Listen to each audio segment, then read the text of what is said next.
reality is that every time we tacked today, we were in a different breeze condition, and so you're trying to make the most out of what you have. We're nearly a year out from the Cup, so I was trying to learn as much about the venue as we can at this time of the year. Picked up a southwesterly for an afternoon and evening session, which was good, and we covered a lot of distance today. 80k was it? Yeah, so lots of straight line testing for us today.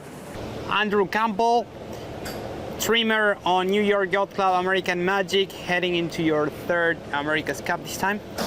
Andrew, can you please tell us which were the objectives for today and which kind of indications you got today, this morning, in the sheet of paper that everyone gets before going on the water? Yeah. Well, we had sailed a very light air day a couple days ago. We sailed a pretty breezy day yesterday, and we were kind of hoping to get the middle today. We were looking to get some of those kind of 10 to 15 or 16 knot conditions, and it didn't quite give us all we wanted there. I think it was maybe a little bit too sheery, and that easterly is funky here. You know, we've been spoiled by how nice the southwest sea breeze was the last few days, and today we expected it again. Maybe it comes in later, but we tried to make the most of a dying easterly today, and I think we did, but didn't quite get all the conditions we wanted. Would you agree that it was a much harder day in order to test foil's performance and to be able to drive conclusions? Yeah, for sure. Like the easterly seems like it has a lot of shearing, puffy kind of touchdown and wavy seas, you know, not necessarily wavy seas, but wavy kind of wind weight, and it's a funky old easterly here. We're trying to get some understanding of that as much as anything, you know. Then when talking about the second part of the day, which was a little bit more focused on the maneuvers before the wind drop, which are the differences on trimming, on your position, when you tack or when you dive from one foil into the other? Are you trimming in the same way whenever you go from one foil to the other, or there are slight differences? It's a good question. You know, like each foil will be set for slightly different targets. You know, every foil has kind of its optimum condition for every band of the wind range. So, you know, if you just trim the sails the same for all four foils, then you're not getting the most out of each foil. So, you know, we're going through that process. The reality is that every time we tacked today, we were in a different breeze condition, and so you're trying to make the most out of what you have for every time you get out of a new tack and into a new puff and into a new lull, and it's a super dynamic day for all the trimmers. So, which are the slight differences in sails trimming from one foil to another that you adjust? Well, you're trying to understand how quickly the acceleration rate happens, right? So certain foils will accelerate differently than others, and you need to go through the range of trim to make things from the fullest, you know, trim out of the exit of the maneuver to the flattest that you're going to get for that foil. You know, you got to make that transition happen smoother on your foil if it's accelerating better. So. And out of the four foils, generally speaking, which one is the easiest to get to target speed and target angle immediately after coming out from a maneuver? It's a good question, for sure. You're onto the right idea of what we're searching for, and the truth is that we're trying to understand how each one goes through the different wind ranges, right? And so what we're seeing is that in different wind conditions, different foils perform really well. In different sea state conditions, different foils perform better. And maybe there are some that are more consistent. We're also kind of seeing that, you know, we're all kind of in the same patch of water a lot. And so, you know, it's not easy to find the big differences between the foils. And then when talking about foil number 2, you were on America today on the port side. That is your foil with the smallest volume. Yeah. Would you say that that's the foil that has the less margin for mistakes? Yeah, for sure. When you have smaller area and you're going slower, it's more sensitive all around, right? You're trying to find ways to make sure that you can get the most out of the foil, which means keeping it, you know, going. In order to generate the same lift for a given area, you have to generate the speed somewhere, or you have to generate the lift from something else sometimes. So sometimes it means going a little faster, sometimes it means going, you know, differently, going in and out of the tacks, and going through that acceleration is that's the whole game. What's coming ahead next week? Are you going to the team plans to continue to test these 4 foils with one design sails, or are you planning something different? Yeah, that's a good question.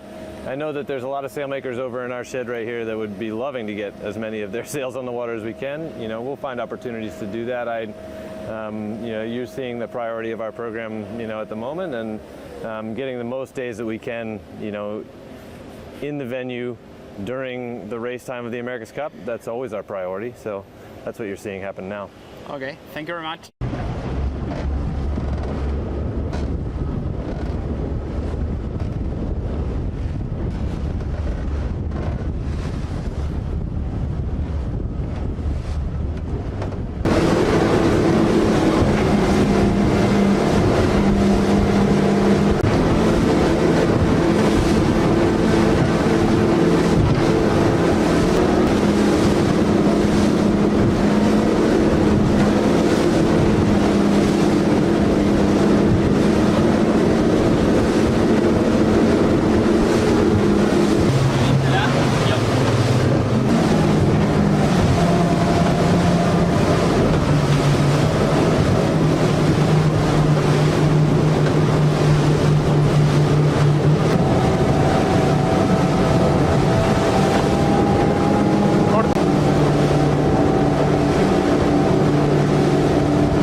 Fallow, you're out on one of the chase boats today for another day of sailing on the Emirates Team New Zealand AC75. Tell us, what were the goals this morning when you guys left the dock? Yeah, I mean, we're nearly a year out from the Cup, so I was trying to learn as much about the venue as we can at this time of the year. You know, it's important for us any time we can get sail the big boat. You know, it's good learning. It's an old boat, but it's a good old boat. So. The sails we've seen on the boat over the last couple of weeks, they're obviously not new sails. They look fairly well established, fairly well used. Yeah, well, they have to be, because we're not allowed to build anything new until we launch our new boat next year. So we get what we can out of these. I mean, given these particular sails were before the last Cup, I mean, boy, they're lasting well. So, but yeah, it'll be nice to get some new stuff out there next year. So they've done pretty well. We saw Pete Burling, I think, crouching down, taking photos. He was doing the same thing yesterday, looking up at the sails. What's that all about? Is this input for the new design? Yeah, it is. We're trying a few little bits and pieces. We are allowed to do some recuts and try, you know, other little bits and pieces around the thing. I was actually on board yesterday when Pete was doing that. He said off. I wanted to get up and have a look around, and I politely declined. So I'm more than happy for him to do that sort of work for me. Now, these boats, sorry, in terms of the sail design, where do you think we're going to go for this next Cup? Is it going to look radically different to what we've seen before? No, I don't think radically different. I mean, the rules themselves aren't allowing, in fact, they're more restrictive than they were last time. No code zeros and things like that. I mean, there are differences in the boats with the new foil arms and the stiffness of the boats coming down and things like that. So those are factors which will affect the subtleties of our design, and obviously a different venue, so you're targeting different sorts of wind ranges due to what we expect. Although I've been here for 2 weeks, and I think you expect to have everything. Yeah, I was going to ask you, the conditions, everybody's been talking about the big seas and the tough sea states in Barcelona. For the last 2 weeks we've had relatively flat water. I think it's a myth. I think it's just an invention of these guys who are making. You know, obviously there's lots of historical data, and you know, earlier in the summer, you know, the guys were reporting, you know, reasonable wave states back to us. But yeah, in the time I've been here, it's been just beautiful sailing conditions. What can you tell us about what goes on to control these sails? That, I think, is going to be quite different this time round to last, isn't it? Yeah, very little actually. That's one of the fun things when everyone will launch their new boats is seeing what solutions people have come up with. We saw it in the last Cup cycle with who had booms, who had no booms, clue boards, whatever, and each team will go down their own path. I mean, the boat in the background there, the 40, was obviously something pretty similar to what we had on Taruatai during the Cup, but it's up to everyone to decide what's best for their own needs. You're going to keep us guessing. Oh yes, absolutely. I could spend an hour interviewing you, but we only get 3 minutes. You're not going to get that one out of me, I'm afraid. So thanks for sharing with us. That's really good. Cool, no problems.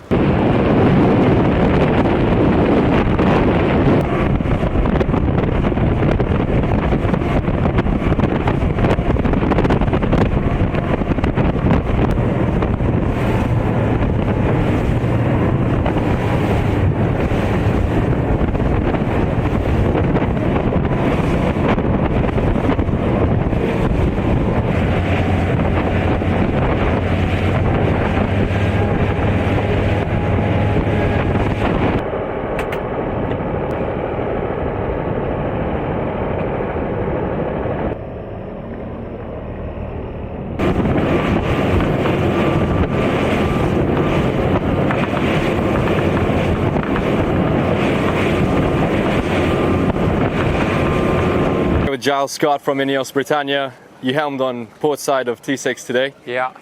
80 nautical miles covered, a latish start, but you found the wind eventually. I'm sure you had a long list of objectives. T6 was in the shed for a couple of weeks. Yeah. What did you take off today? Yeah, it was a day. It's a bit slow to get going. We went out there and were hoping to catch a bit more of the northwesterly, but it died pretty quick. And then we did a long tow out round towards the airport and picked up a southwesterly for an afternoon and evening session, which was good. And yeah, as you say, we covered a lot of distance today. 80k was it? 80 nautical miles. Nautical miles, yeah. Yeah, right. Yeah, so lots of straight line testing for us today. You've removed your banana foil with the fences. Is it being repaired, or has that foil been put to bed? It's in the shed. We decided to switch back to a more symmetrical setup for some testing that we're doing.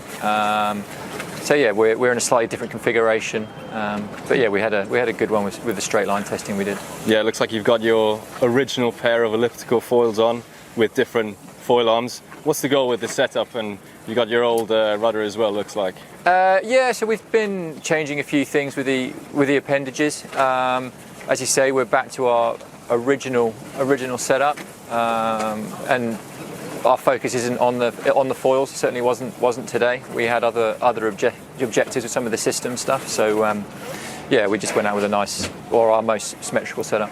Yeah, in a previous interview, you hinted at moving on to systems testing. Are we talking flight control systems, linking controls? What's on the list? Everything. Yeah, all of the above. There's a lot to play with in the systems world, from all the hydro controls we have and all the aero as well. So it's it's a big project to get into, and I'm sure all the teams are getting into that now. Any hint on what you focused on today? Straight lines.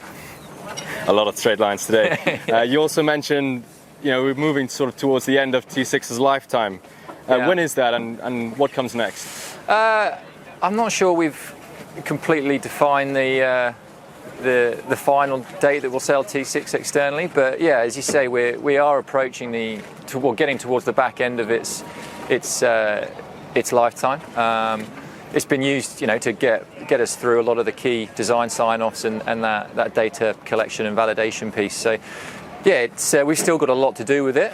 But yeah, as you say, it's towards the end of its useful life for us. And just out of curiosity, do you prefer helming behind the trimmer or in front? What are the differences? I mean, the biggest difference is just knowing to look around when you're up front. It'll be interesting to see what teams decide to do with the big boat. Traditionally it's nice to be at the back of the boat, but really in this day and age, that kind of means nothing. So yeah, it'll be interesting to see how everyone lands with that. Giles, thank you for your time. Thank you.